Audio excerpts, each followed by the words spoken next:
안녕하세요. 오늘도 사연살롱을 찾아주셔서 감사합니다. 저는 30대 후반의 평범한 공무원이에요. 부족하지도 풍족하지도 않은 평범한 집안에서 자랐고 성격도 특별히 모난 구석 없이 남들만큼 원만하고 남들만큼 평범한 축에 들었죠. 물론 저에게도 단 하나 남다른 구석은 있었으니 그것은 바로 튼튼한 체력. 친정 부모님으로부터 물려받은 체력인데요. 학창시절 체력장은 늘 제가 1등에 운동선수 제의도 심심찮게 받아왔을 정도였어요. 사회인이 되고부터는 특별한 구석이 하나 더 늘었네요. 투철한 직업의식이요. 처음엔 그냥 세상 흘러가는 대로 물 흐르듯 정착한 공무원이었지만 각자의 자리에서 최선을 다하는 선배님들의 모습을 보며 하루하루 자부심을 쌓아왔어요. 사회의 안녕에 이바지하고 있다는 자부심 하나로 위험을 무릅쓰고 내달릴 만큼 말이죠. 그런 자부심에 상처를 입고야 말았던 사건이 오늘의 제 사연이에요. 공무원 생활이 안정되어 갈 무렵 저는 지인을 통해 만났고 연애를 이어오던 남자와 자연스럽게 결혼을 하게 되었어요. 홀어머니와 노총각 친형 하나를 둔 남편은 가난한 집에서 자랐지만 구김살 하나 없이 늘 성실하며 포근한 사람이었습니다. 남편의 포근한 모습은 아마도 시어머니를 닮지 않았나 싶었어요. 시댁에 결혼 허락을 받으러 가던 날, 처음 마주한 시어머니는 남편처럼 포근한 사람이었고 훌륭한 음식 솜씨와 함께 저를 아주 크게 반겨주었죠. 어떻게 나름 준비를 한다고 해봤는데 찬들이 입에 맞을지 모르겠구나. 정말 맛있어요. 음식 솜씨가 일품이세요. 다행이구나. 하기사 평생 살림만 하고 산 솜씨가 어디 가겠냐마는 얘기가 나와서 말인데 요즘 같은 시절에 태어났으면 너처럼 훌륭한 직업도 갖고 했을 건데 그게 살짝 아쉬워요. 에이, 과찬이 심하세요. 저야 물론 제 직업에 자부심을 갖고 있지만 남들 보기에는 똑같은 공무원인데요 뭐. 공무원이라도 아랫사람 부리듯 막대하는 사람들도 너무 많고요. 그건 그 사람들이 나쁘고 못된 거지. 너 같은 사람들이 이 세상에 얼마나 중요한데. 말씀만으로도 힘이 되네요. 감사합니다. 조금만 더 솔직해지자면야 너도 보아서 알다시피 우리 형편이 영 좋지가 못해요. 집안에 특출난 인물도 하나 없이. 그러니 얼마나 고마운 일이니. 나란 일, 그것도 아주 훌륭한 일하는 며느리가 우리 식구가 되어주어서. 시어머니의 말에 감동의 눈물이 그렁그렁 차오른 저는 밥이 입으로 들어가는지 코로 들어가는지도 모르는 채로 꾸역꾸역 넘겨야만 했어요. 사실 시댁에 인사를 드리러 가기 바로 전날에 저와 동료들을 업신여기는 민원인으로부터 험한 꼴을 당하고 속이 살짝쿵 상해 있던 참이었거든요. 그러니 시어머니의 감사한 말씀에 자존감 뿜뿜이었죠. 행복한 결혼 생활이 머릿속에 자동으로 막 그려지더라고요. 저의 예상대로 결혼 생활은 무척 순조롭게 시작되었어요. 시집살이요? 손주 타령이요? 저는 그런 거 전혀 몰랐어요. 시어머님이 제게 바라는 건 단 하나. 건강이었고 아들 둘만 있는 것에 대한 아쉬움을 저를 통해 만회라도 하려는 듯이 며느리 사랑이 대단했거든요. 제가 업무 때문에 김장이나 제사 등 시댁 대소사에 정말 부득이 참여하기 어려운 상황에서도 시어머니는 늘 인자한 미소와 함께 제가 부담을 갖지 않도록 배려도 잊지 않았어요. 저 또한 그런 시어머니를 친정 부모님들이 질투를 느꼈다고 할 만큼 공경하며 잘 모셨어요. 세상 복이란 복은 제가 다 가졌다는 생각이 종종 들기도 했을 만큼 참 화목한 결혼 생활이었어요. 그때까지는요. 행복한 저의 결혼 생활에 먹구름이 드리워지기 시작한 건 노총각 시아주버님의 혼담이 오가기 시작하면서부터였어요. 시형님 될 자리는 소위 사자 들어가는 직업이라 불리는 직업 중에서도 손에 꼽히는 회계사였죠.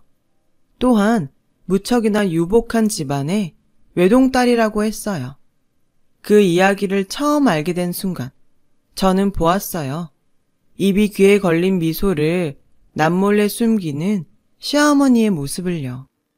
당시만 해도 저는 큰 걱정은 하지 않았어요.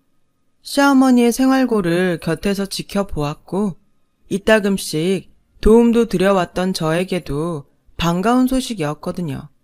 이젠 같이 해줄 든든한 사람이 하나 생겼다. 그렇게 생각했어요.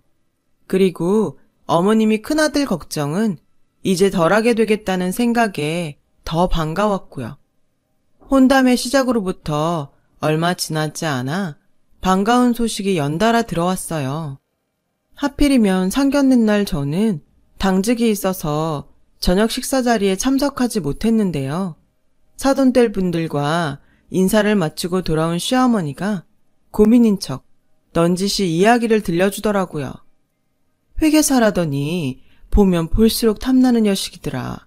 듣던 대로 무척 잘 사는 집안인 것 같고. 그래요? 잘 됐네요 정말.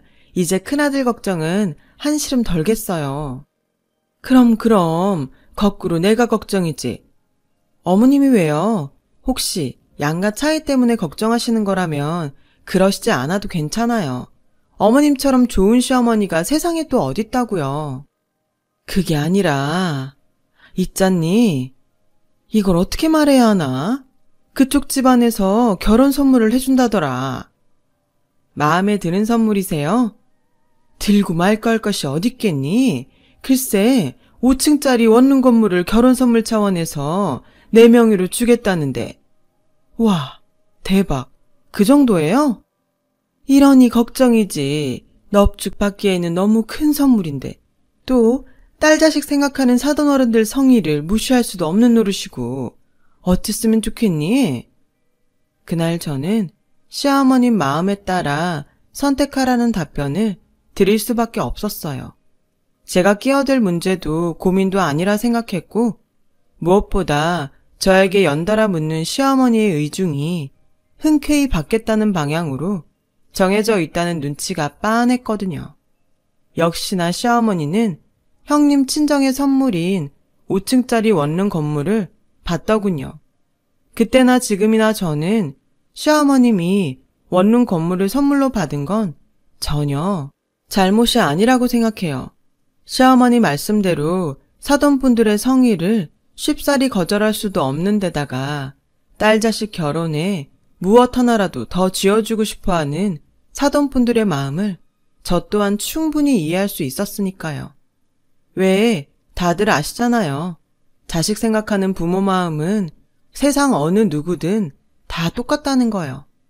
하지만 문제는 다름 아닌 시어머니였어요.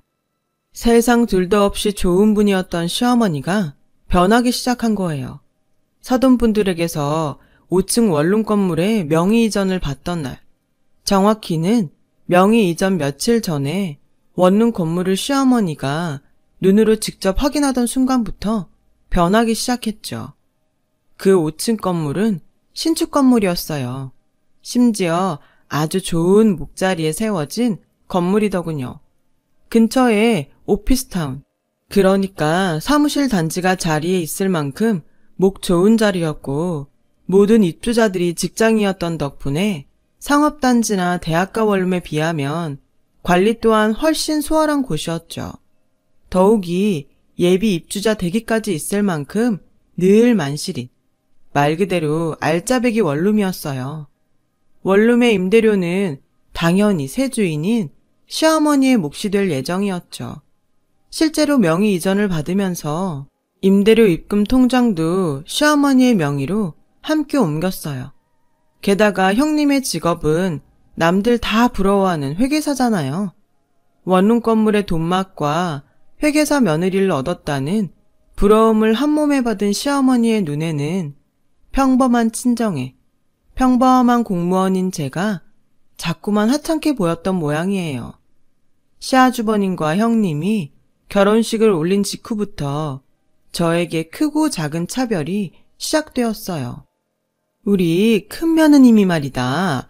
회계감사님 원이 들어갔다더니 요즘 많이 바쁜 모양이더구나. 아, 네. 무슨 대답이 그렇게 시원찮니? 네? 답답하기는. 하기사 이러니 공무원이나 하고 앉았지.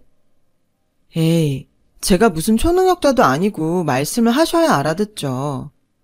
짬짬이 형님 댁 들러서 집안 살림이라도 좀 도우라는 얘기다. 제가요? 같이 사는 집이면 몰라도 따로 사는데요. 얘가 회계사 일이 좀 바쁘고 좀 어렵겠니? 한 집안 식구 사이에 서로 돕고 살면 좀 좋아? 죄송한데요, 어머님. 솔직히 어머님께서 요즘 저한테 왜 이러는지 진짜 모르겠네요. 저도 요즘 한창 바쁜 계절이라는 거 다 알고 계시면서요. 따지지 말거라. 출퇴근길에 짬짬이 들러서 형님네 살림부터 좀 거들고 다음 주에 제사고 제사 지나면 김장도 해야 하니 정 안 되겠거들랑 휴가라도 써놓거라. 귀한 회계사 며느님더러 음식까지 해놓으랄 순 없잖아. 맞네, 며느리 차별하시는 거. 그쵸? 일단 그렇게 해주는 것으로 알고 이만 가보마. 그래요. 제사, 김장, 저도 한 집안의 식구이니만큼 함께 하자는 시어머니의 말이 기분 나쁘지는 않았어요.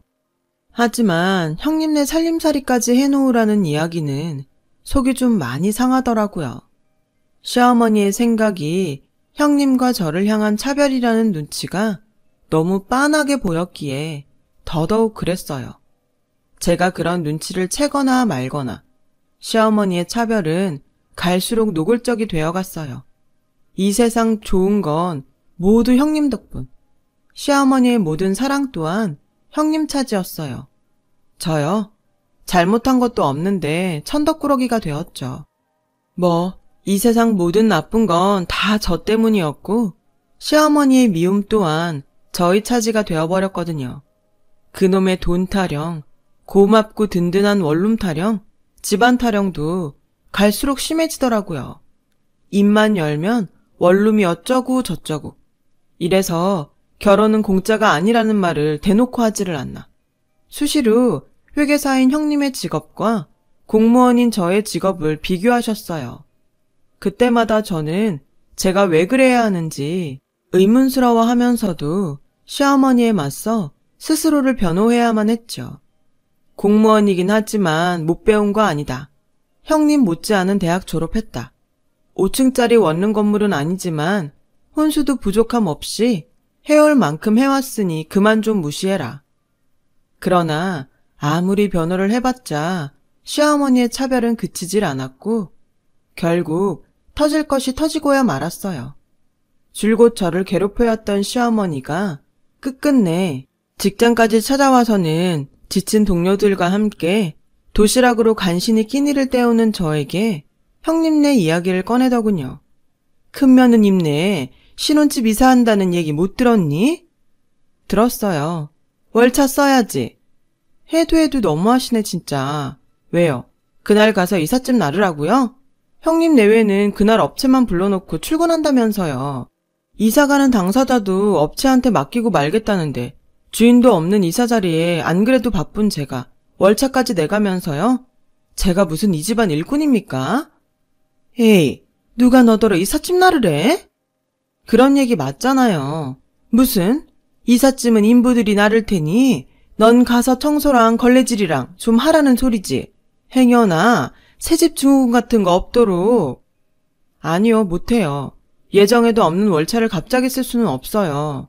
제가 그래버리면 안 그래도 인력 부족해서 고생인 동료들이 더 힘들어지고 그러다 사고 나서 다칠 수도 있어요. 쓸 수 있다고 해도 제가 싫으네요. 말씀 끝났으면 그만 가주시죠. 저 지금 근무 중이라. 근무는 무슨? 한가하게 밥이나 처잡수고 있구만. 저희는요, 밥 먹고 휴식 취하는 것까지가 다 근무예요. 그러니까 되도 않는 말로 업무 방해하지 말고 그만 가시라고요. 그깟 몸 쓰는 공무원 주제에 바쁘고 힘들기는 무슨? 책상머리에서 서류랑 씨름하는 회계사만 하겠어? 그 순간 식사하던 동료들의 얼굴에 그림자가 드리워졌어요. 온갖 위험을 넘나들면서도 자존감 하나로 버티는 일이 저희 직업인데 시어머니가 그 자존감을 뭉개버린 것이죠. 제가 시어머니를 밖으로 내보내려 하거나 말거나 시어머니는 다 들으라는 듯 큰 소리로 진상을 떨어댔습니다. 왜? 내가 틀린 말이라도 했든? 그만하고 나가라니까요. 다들 듣고 있는 거 안 보여요? 속상해하는 거 안 보이냐고요. 아닌 말로다가 그깟 공무원이 뭐 대단한 직업이라고 사회적으로 대접받는 직업이라면은 우리 큰며느님처럼 사자 들어가는 회계사 정도는 되어야 하는 것이지. 대단한 돈 벌지도 못하는 꼴랑 공무원 주제도 사람이라고 밥이 입으로 넘어가니? 밥이? 결국 그 자리에 있던 모든 동료들은 수저를 내려놓으며 자리를 피해버렸고 그간 애써 참아왔던 저의 자부심에도 금이 가버렸어요. 이런 이야기나 듣자고 제 몸 다쳐가면서 사회와 국민의 안녕을 위해 힘써왔던 건 절대 아니거든요. 대단한 영광까지는 바라지 않았지만 적어도 그런 취급을 받아서는 안 되는 사람들이라고요. 저와 저희 동료들은. 참을 수 없었어요. 저희 직업의식과 동료들의 자존감을 지키기 위해서라도 절대로 참아서는 안 되었죠. 그래요. 회계사. 훌륭한 직업이죠. 돈? 원룸? 회계사 시어머니라는 부러운 시선? 당연히 든든하겠죠. 누가 뭐래요? 그게 나쁜 건가? 오히려 나쁜 건 그런 것들을 함부로 못되게 휘두르는 사람이죠, 어머님같이. 뭐? 너 그게 지금 시어머니에게 말하는 태도가 맞다고 보니? 이게 어디서 주제도 모르고?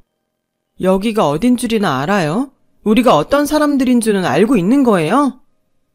끽해야 공무원 나부랭이 뻔하지. 그 끽해야 공무원 나부랭이 보호하라고 만든 법이 생각보다 꽤 세거든요. 경고하는데 3초 안에 안 나가면 그 법이 얼마나 무서운지 알게 만들어드리죠. 방금 그 말, 영 끊겠다는 말로 들리는구나. 돈에 영혼을 갖다 바쳤어도 말은 똑바로 하셔야죠. 인연은 그쪽에서 먼저 자른 거고 살다가 언젠가 한 번은 우리 같은 사람한테 도움받을 일, 고마워할 일 분명히 생길 거예요. 인연이 어딜 자꾸 기어올라. CM이 쓰러져 죽는 꼴 보고 싶어가지고 아주. 죽는다는 말은 딴 데 가서 하세요. 여긴요. 죽는다 어쩐다 그런 말 함부로 할 수 있는 데가 아니에요. 알아들었으면 검거돼서 끌려가기 전에 본인 발로 곱게 나가주세요. 한때나마 며느리였던 사람이 해주는 마지막 배려니까. 결국 시어머니는 쫓겨나듯 떠났어요. 그 와중에도 체면을 차리는지 코웃음 팍팍 쳐가면서요. 그렇게 저는 시댁과 의절하게 되었습니다. 남편이요. 남편은 진작부터 시댁과 거리를 두자고 얘기해 왔었어요.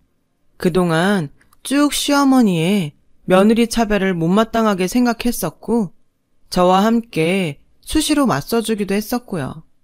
오히려 그날 저와 시어머니의 다툼 이야기를 듣고는 잘했다며 칭찬해 주었죠. 저야 시댁과 의절하면서 다소간의 안정을 찾았지만 시어머니가 동료들에게 떨어댄 진상은 동료들의 마음에 큰 흉터를 남겼고 저는 한동안 그 흉터를 보듬고 다독이느라 부단히 애를 써야만 했어요. 고맙게도 동료들은 금방 괜찮다고 저를 다독였지만요. 사실 저희를 업신여기는 진상들은 종종 만나왔었거든요. 짧은 진통 끝에 비로소 저희는 일상으로 돌아왔고 늘 그래왔듯 사회의 안녕을 위해 최선을 다했어요. 저 또한 긴 소랑 끝에 맞이한 평화들이 무척이나 반가웠죠. 하지만 사고는 언제나 예고 없이 찾아오는 법이잖아요. 끊겼던 저와 시댁의 인연은 의절로부터 몇 년 뒤 갑작스런 사고로 인해 국면 전환을 맞이했어요. 어느 5층짜리 원룸 건물에 대형 화재가 발생했어요.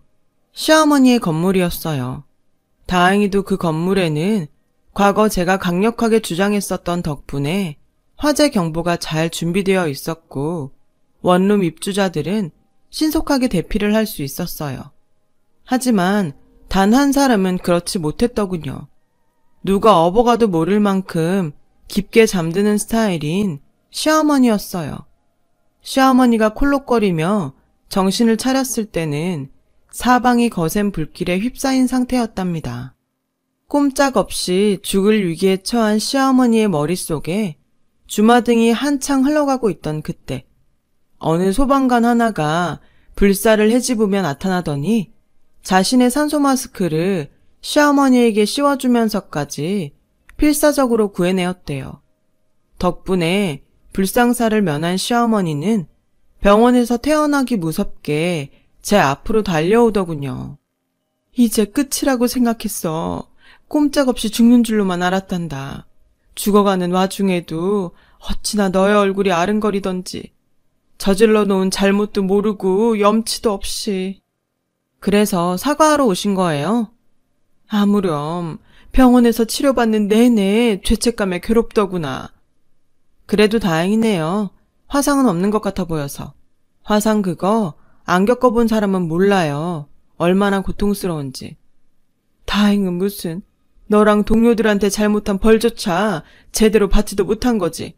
이런 며느리 세상 어디 또 있다고 그런 몹쓸 행동들을 했는지.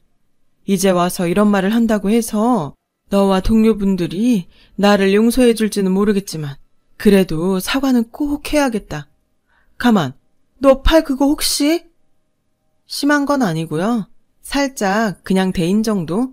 이 정도면 연고 몇 번 바르면 끝이죠. 아니, 내 말은 그러니까 너 그날 혹시 나 구하다가? 시어머니의 5층 건물이 큰 화재로 전소되던 바로 그날 화염에 둘러싸여 질식하기 직전까지 몰렸던 시어머니는 자신을 구하기 위해 불 속으로 몸을 내던지는 한 소방관을 만났답니다. 그때 시어머니는 흐릿해지는 의식 속에서 자신을 구하려 사투를 벌이는 소방관이 모습 위로 의절한 며느리인 저의 얼굴을 보았다고 했어요. 시어머니는 그게 꿈인 줄로만 알았다고요.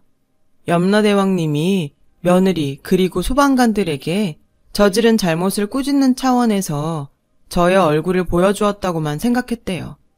그래서 시어머니는 구출되어 오는 내내 당신의 잘못을 참회했고 만일 삶의 기회가 다시 주어진다면 저와 소방관 동료들에게 사과부터 하리라 다짐했다고 하더군요.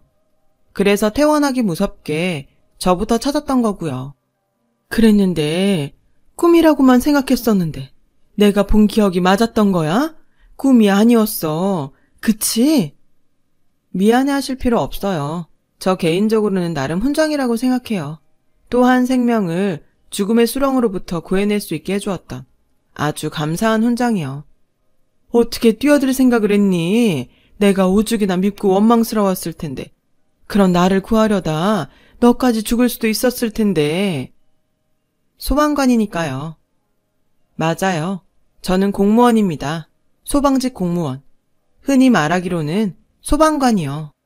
꺼져가는 생명을 반드시 구해내야 한다는 신념과 직업의식 하나만으로 저를 희생해 가면서까지 온몸을 내던지는 소방관이요.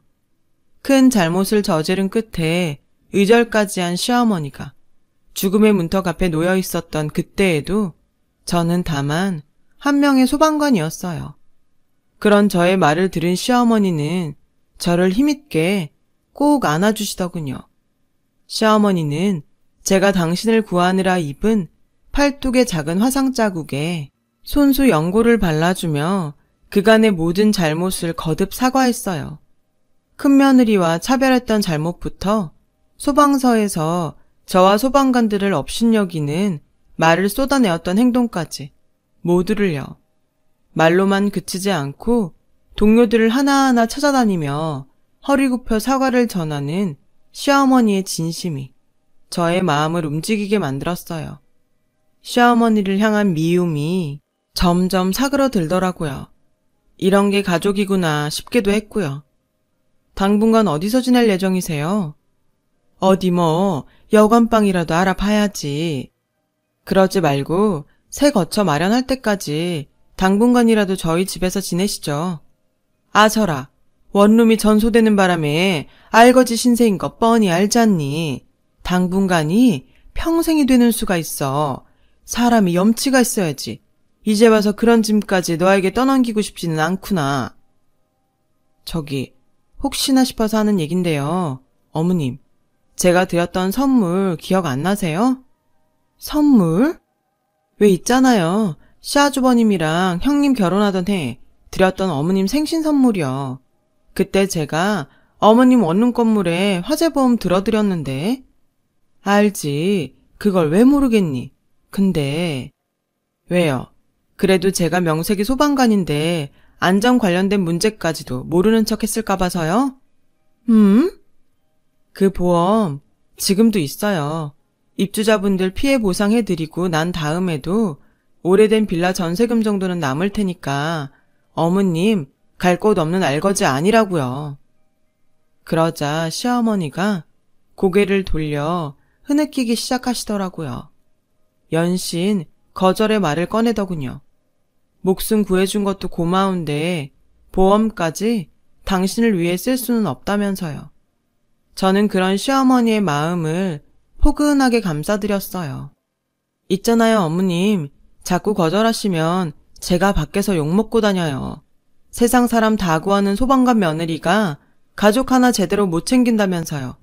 그럴 순 없잖아요. 대신 약속 하나만 해주시면 돼요. 앞으로 저와 형님에게 예전 같은 차별은 되풀이하지 않겠다는 약속이요. 전 그거면 충분합니다. 그래, 그러자꾸나.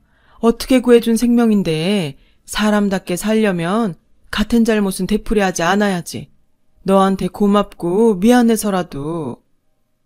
소란스러웠던 다툼의 날들과 눈물에 젖은 하루는 비로소 지난 과거의 허물로 저물어 갔어요.